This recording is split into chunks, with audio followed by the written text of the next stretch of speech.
Hey everybody, it's your old pal Larry back with a film festival review. If you can read, this is for the Popcorn Frights Film Festival, right there, that I went to August 11th through the 17th.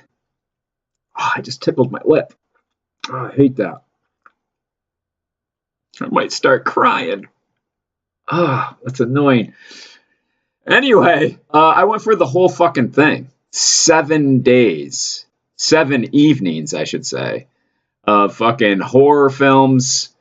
And it was fun. It was fun, but we're here to get down to the nitty gritty. We're going to fucking break down. I'm going to do quick reviews of all the features, not the shorts. Just the features, and then at the end I'll give a review of like the film festival itself, and whether I would go back or not. That's the question. That's the burning question.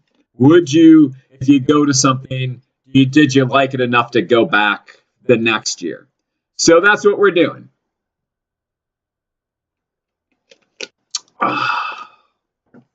Starting right now. Let's get to it. Let's do the films first.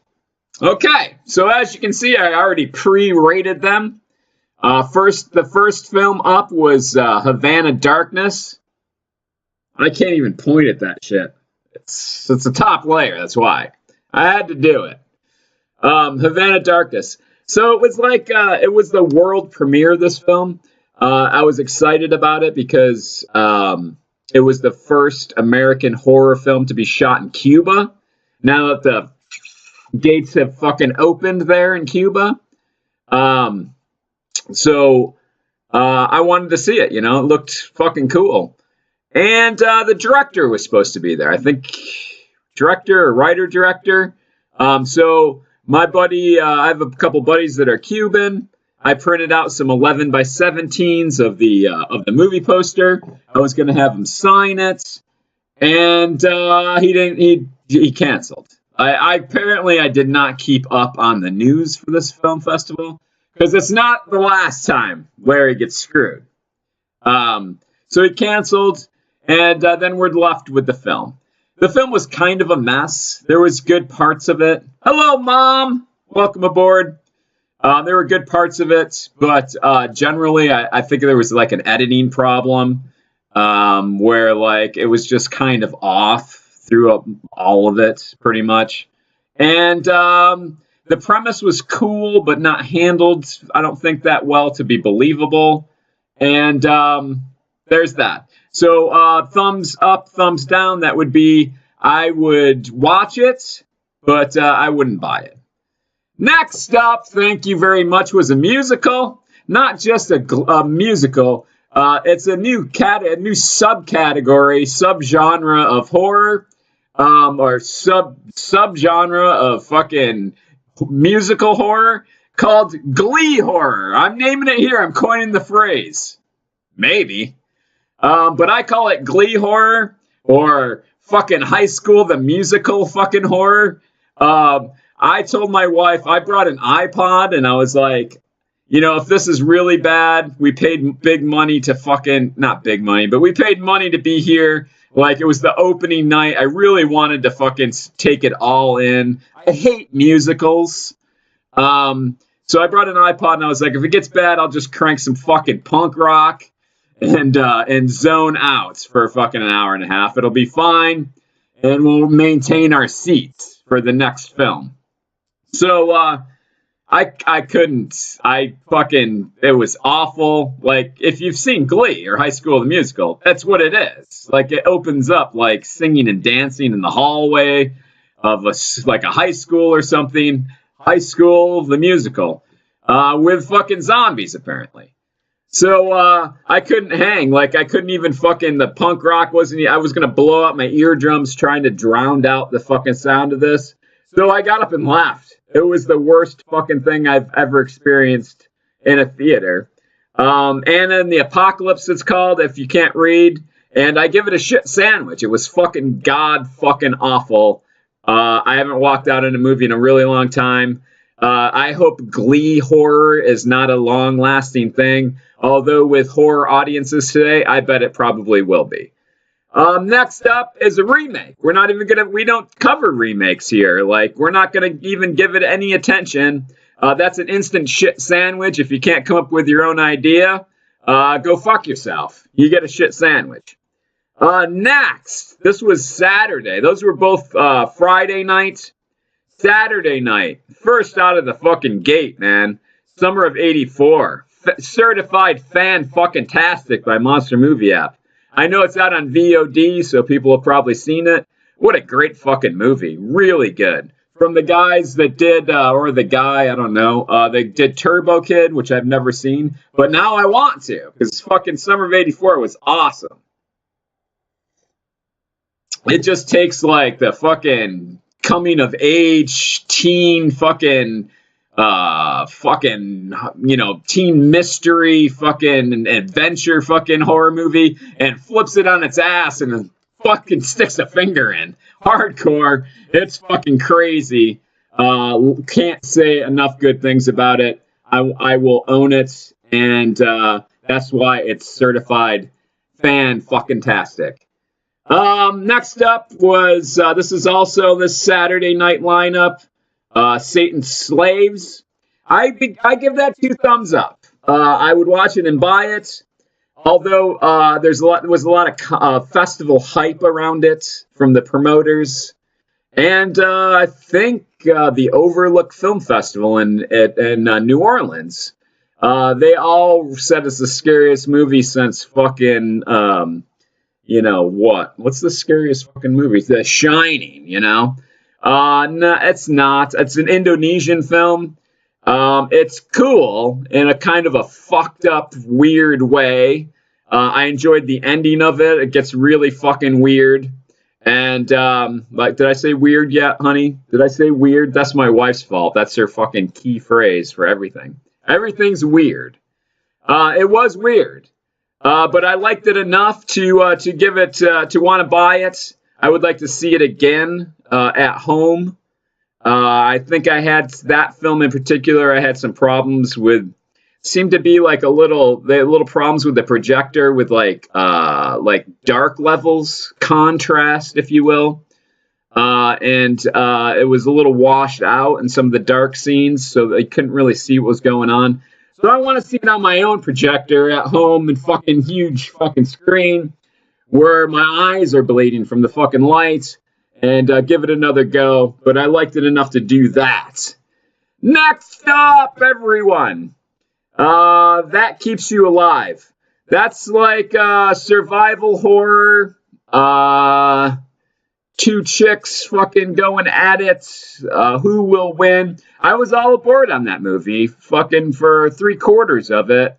And then at the end, it takes this fucking stupid turn and continues to spiral down the fucking shitter for the whole rest of the fucking ending. And that ruined it for me. So it's worth a watch. I would not buy it. The Farm. Also a huge amount of hype from the promoters at Popcorn Frights.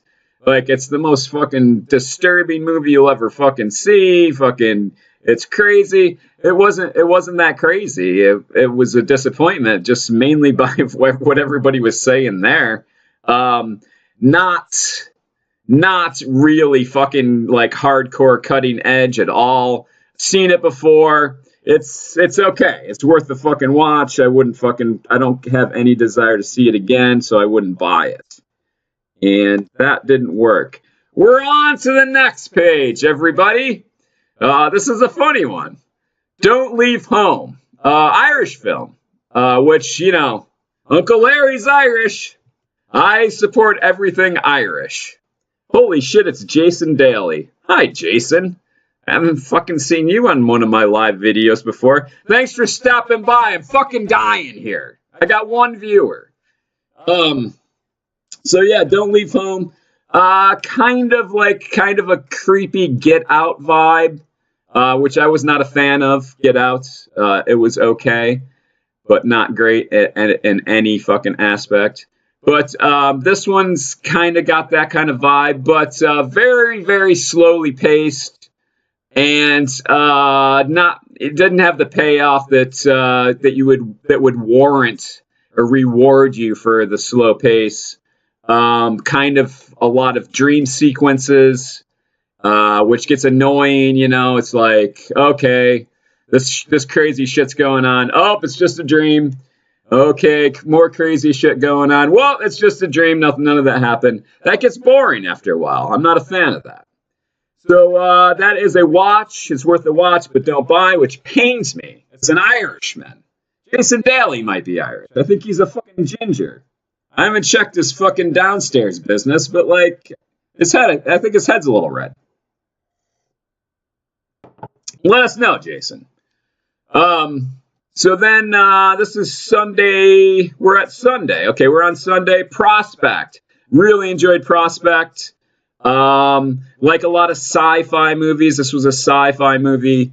Not strictly like sci-fi horror, more like sci-fi humanity, man against man, survival type of deal. But like I was about to say, sci-fi's a lot of it's based on westerns. This is pure western set in space, just like The Thing and films like that in the past.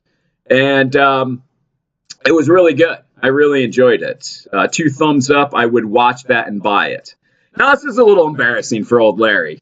We're fucking creeping into Sunday night was a long one. It started at 5 o'clock and it ended at fucking like 1:30 in the morning, something like that. So, where I was like acclimating to the new time schedule because they only showed movies in the evening and it went till like we would get back to the hotel at like 2 in the morning. And I'm not used to being on that schedule like at all.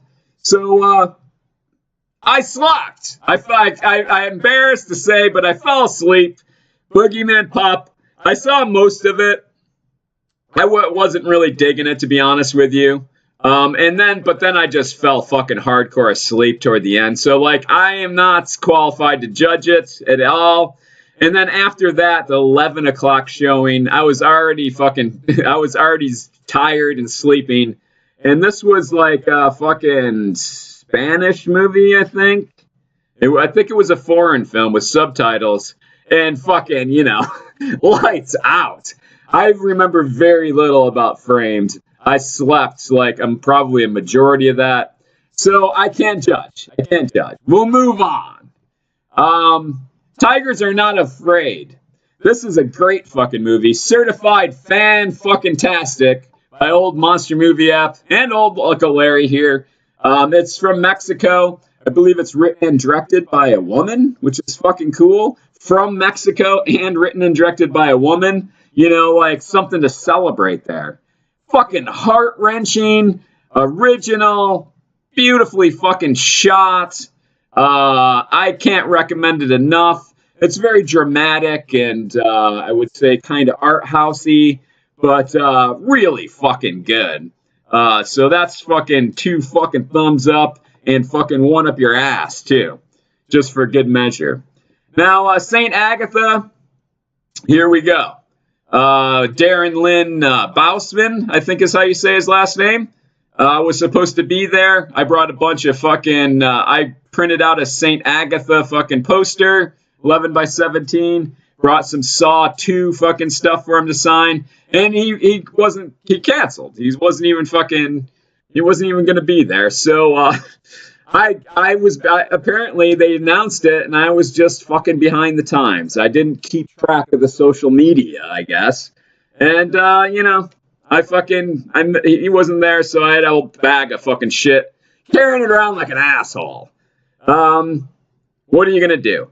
However, the movie, I liked it. It was fucking, it was a throwback to, like, nunsploitation.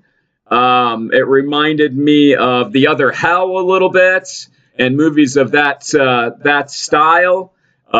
Creepy, good fucking ending. I enjoyed it. I would definitely watch it and buy it. And then we go on. Wolfman's Got Nards. Now, this is a fucking, it's a documentary about Monster Squad. There it is, Larry. A little more coffee for me, please. It's 4:30 in the afternoon. Uncle Larry's still trying to wake up with coffee. Isn't that sad? Isn't that sad? I've been up for a while, okay? Just get off my back. So it's a documentary, and it was directed by one of the stars of Monster Squad. And I don't have his name on here, so I can't remember his name. If anybody wants to fucking look that up, Mom or Jason, and fucking get back to me, he directed this documentary. I give it a thumbs up for watching and a thumbs down because it was kind of repetitive. It seemed like they were stretching for material.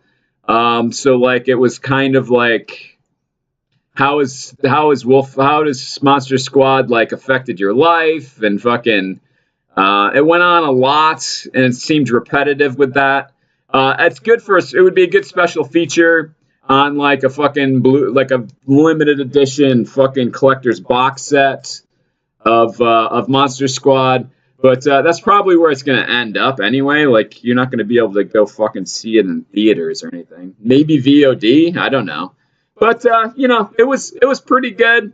But, like, also, it's a fucking documentary about Monster Squad. I'm not going to fucking buy that on a fucking Blu-ray and watch it over and over again. I'm not that big of a fan. It's okay, but I'm not a fucking huge fan.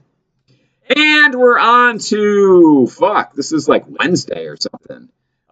Movie screenings. They had Chuck Russell there, the director of the Blob remake, and Nightmare on Elm Street Part 3.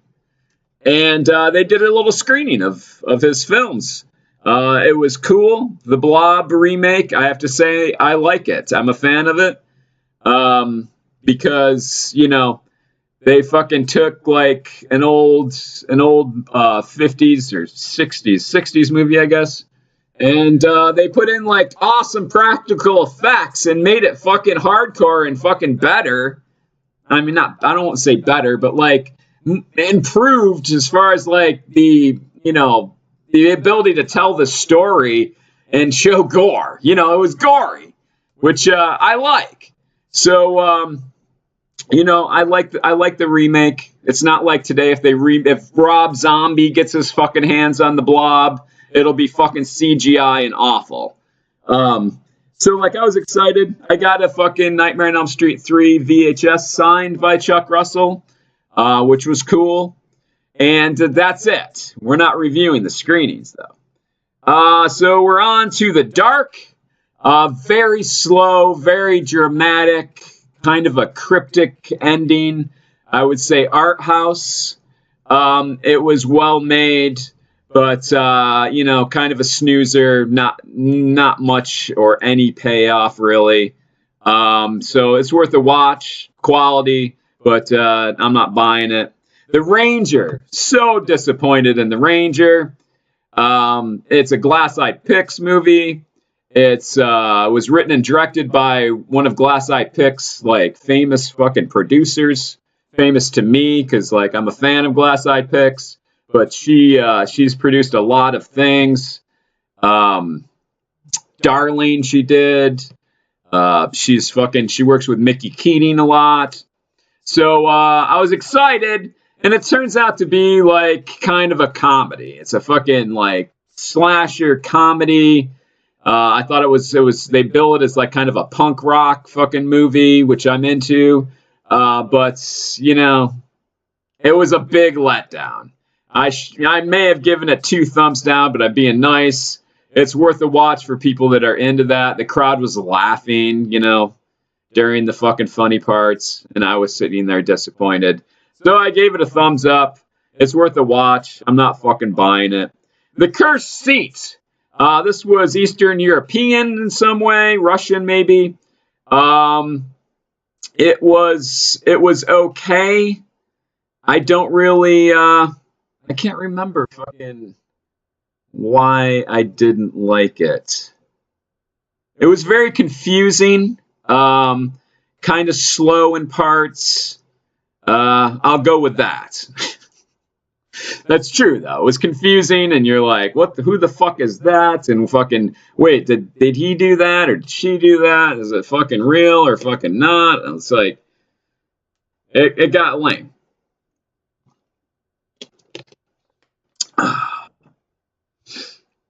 I probably should give that a rewatch. You know, like I watched like a fucking shitload of movies in 7 days. And it's not like I have a fucking screener link to go back and fucking check those out again. So I don't know. I don't know about Cursed Sea. Maybe I'm fucking wrong on that. Piercing. Like this was another movie that was billed as like just being the fucking shit. Hardcore, disturbing. It was made by the fucking dickhead with Nicholas Peace, who did The Eyes of My Mother, but now he's doing fucking remakes. And this one was also very art house, and not much of a payoff. It seemed very long. So like it's definitely quality, but it's not worth me fucking watching again ever. Deadly Still, very cool. I enjoyed that one. It was you can say it was definitely based on a Twilight Zone episode, Dimitri, if you're watching. Like everything is, but hardcore Twilight Zone, but well done, good gore effects. And, you're not fucking splitting the atom with it. It is what it is. I enjoyed it. And then the last movie of the festival was I think it was Japanese, Asian, anyway. It was one called One Cut of the Dead, and horror comedy. And I didn't enjoy it at all. It was dumb. I didn't think it was like one long shot, which I guess is impressive, but like it's been done now. Like we've done it with shit.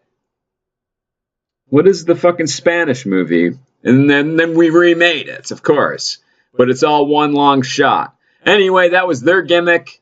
I guess the Japanese are jumping in on that. And I didn't think it was funny at all. Like the humor was very stupid, like fucking kindergarten. And, just people falling down and stuff. You're not the Three Stooges. You're Japanese actors and you don't have the fucking skills. So don't try. I didn't like it. I didn't like it at all. So that's it. That's it for all the movies. I reviewed them all. Every fucking one of them. Except for the two I slept through. And the one I can't remember. Cursed Chair or whatever the fuck it was. I think it was okay. But where am I going to go to reference? So that's that. Now my thoughts on the film festival itself. Pretty good lineup. I think the promoters were more concerned about world premieres. Like I want to be able to put world premiere or North American premiere or fucking Florida premiere on films rather than I don't want to say quality, but kind of quality. None of the movies were fucking really shittily made, I should say. Like some film festivals where you're just like, wow, this is terrible. Some fucking dickhead made it on his fucking camcorder or cell phone. They were quality. But, the promoters themselves admitted openly that, Havana Darkness, they got and added it to their lineup without even fucking watching it. And, that movie wasn't very well made.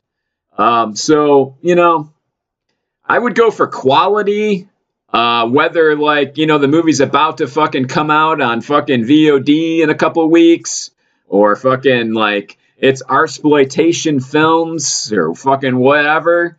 I love Arsploitation. The promoter, we had a discussion. But I won't go into it. But, I don't know. I think the lineup could have been better. I would like to see more fucking certified fucking fan fucking tastic and 2 thumbs up. Really wasn't a whole lot, just a handful, and the rest were mediocre, I would say. Quality, like made well, but you know, just not outstanding films. So that would be my piece of advice. The venue was cool. It was a renovated church, and the theater area was cool. Good concession area. It wasn't too expensive. Full fucking liquor and beer, which was cool. I enjoyed all of that. The audiences, you know, if you're going to go to all the trouble to do, and this doesn't just apply to these guys, it applies to everybody. Ushers. People are knuckleheads. They can't be fucking left to their own devices. You need fucking ushers. So many times I was just fucking pissed off and irritated watching some fucking asshole come into the movie fucking 45 minutes late, holding his fucking cell phone up like a fucking lighthouse, fucking walking around the fucking theater trying to find a fucking seat. People were on their cell phones, texting, fucking doing fucking all kinds of stupid fucking shit during the movie. It was fucking annoying. People talking. My wife and I just want to go there and fucking watch the movies and enjoy those. We don't want the audience experience. So, like, ushers at every film festival and every movie theater. Ushers. Set like fucking Alamo Drafthouse. Set like a fucking, put a disclaimer on your flyer. No fucking cell phones. You will be kicked the fuck out. No exceptions. Gone. People are here, paid big money to fucking watch these movies. It was like $12 a fucking movie if you just bought individual tickets. So, you know, I would be fucking super pissed if some fucking asshole came in fucking shining their fucking cell phone in my eyes. Heard people fucking talking, like yelling at each other back and forth. Hey, fucking turn your fucking cell phone off. Numerous times. It's an epidemic. You need to fucking, you know, if you're going to fucking put on a film festival, ushers, one on each side. I'm sorry, you're fucking gone. Put your cell phone away. You're gone. Put it away. Put it in your pocket on your way out the fucking door, asshole. That's what you need.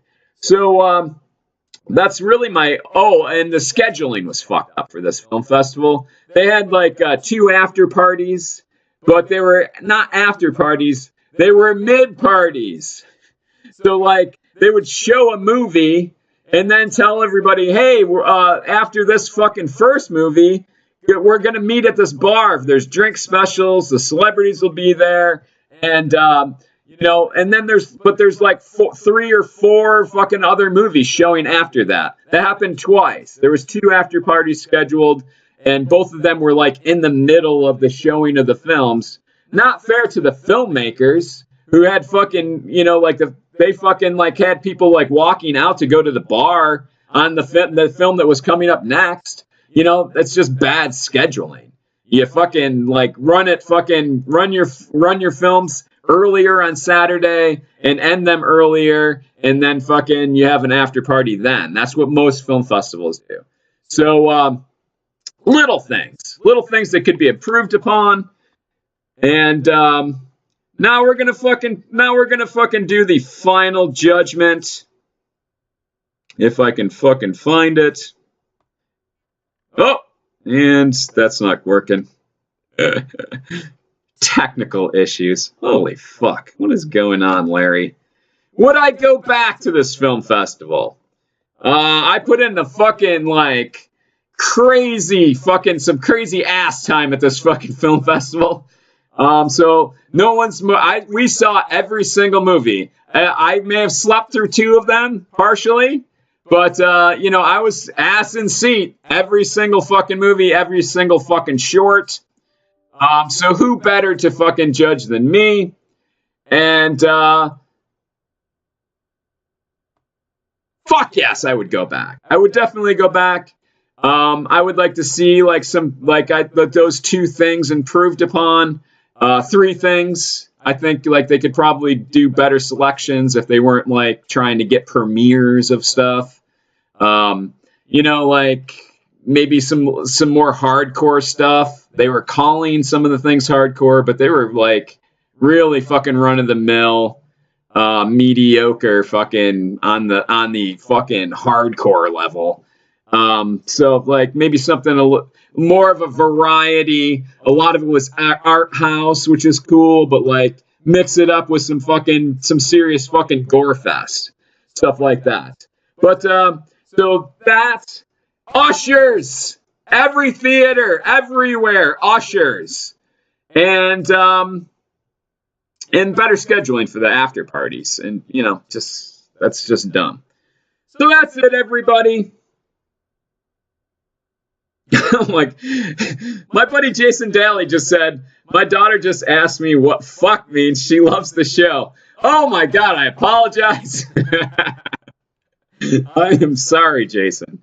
You're a bad parent for letting your daughter watch this, and that's all I have to say. Until next time, everybody, I will be back tomorrow to show you all the shit that I got at the Popcorn Frights Film Festival on the way there and on the way back and all that noise. Weekly horror movie finds, Popcorn Frights Film Festival edition. We'll be back tomorrow. Until then, thanks for stopping by, Jason. You're a bad parent. You're a horrible man. And mother. And get the fuck out of my house. All y'all. Bye.